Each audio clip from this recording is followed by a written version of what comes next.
Hello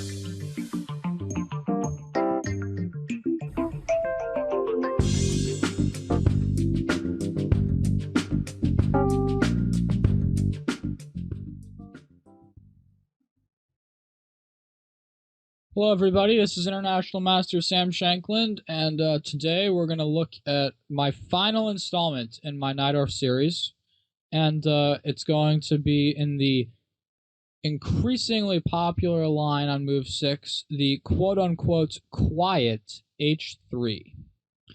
This is a very unassuming move. It basically parrots black, making, a silly rook-pawn move that does very little. But in both cases, black wants to play b5 and bishop b7 and try to play maybe b4 someday. And white has the exact same idea. Play g4, bishop g2, and maybe g5. And it is a very interesting line. I actually played it once recently. The last time I played against the Najdorf, I don't think it's going to be my permanent move, but I played it and it worked out very well for me. In that game, my opponent fought for a while. It was an action game, game 30, and he fought for 5 minutes and ended up playing g6, trying to transpose to a dragon. So the point about h3 is it's actually very tough to see what black's going to do next.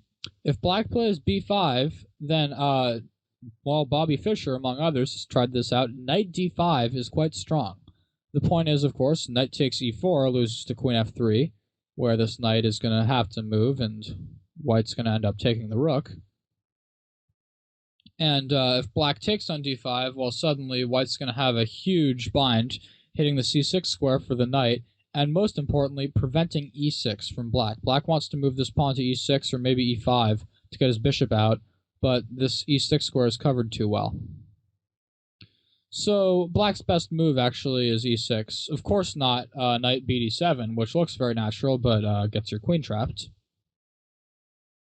But e6, knight takes f6 check, queen takes f6, but I think white can definitely be confident of an advantage here, because black's queen definitely seems misplaced. White, let's say, plays g4, bishop b7, bishop g2, now threatening e5, which would hit the queen and open up a discovered attack on the bishop. So let's say black falls back home, white will play bishop e3, moves like queen e2, castle queenside, f4, and white's going to have some initiative for sure. So b5 immediately is not the best move.